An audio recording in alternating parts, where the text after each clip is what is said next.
Good morning, everybody. Today we are discussing the next topic, that is the oxoacids of the sulfur.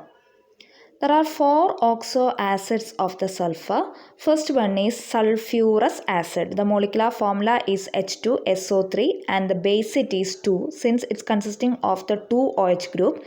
So it will liberate the 2H plus ion in the solution. That's why it is a dibasic acid, and the sulfur exists in a tetrahedral geometry and it contains a lone pair of electron.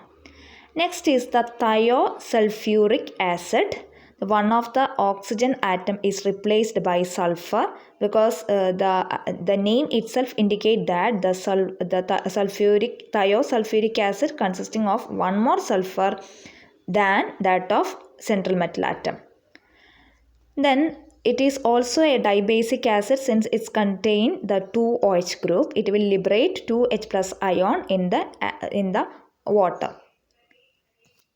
Next is the sulphuric acid. We know the molecular formula H2SO4. This is a strong acid and the basicity is also 2. It contains the 2OH group and which will liberate 2H plus ions. And next is the disulphuric acid or pyrosulphuric acid. Otherwise it is known as oleum. The molecular formula is H2S2O7.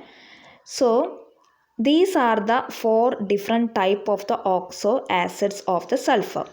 Now we are moving into the peroxoacid. We know that the peroxide is H2O2, that is molecular structure is HOOH. If you are replacing one of the hydrogen by the sulfuric acid unit, we will get a peroxomonosulfuric acid. It is otherwise known as Carros acid. The basicity is 1.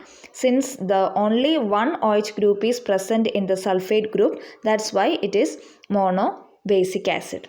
Next is the peroxodisulfuric acid is otherwise known as Marshall's acid and the basicity is 2 since it contains the 2OH group which is associated to sulfur and it will liberate H plus ion.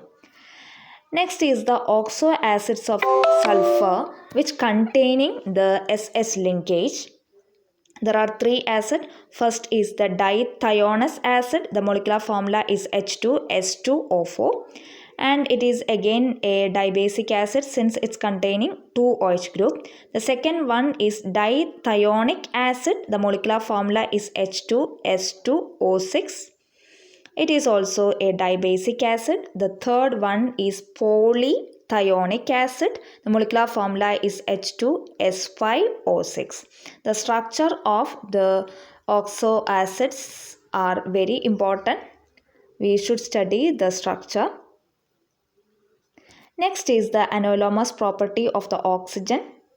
Oxygen has an ability to form the pi-pi multiple bond with itself and to form diatomic molecule.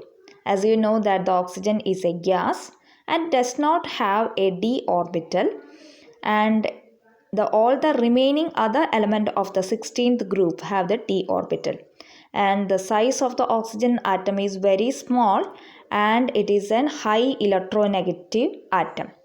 Next property is it forms strong intermolecular hydrogen bonding due to its high electronegativity, and it also forms di-negative ions O2 minus ions and it shows the paramagnetism. These are the anomalous property of the oxygen. Thank you.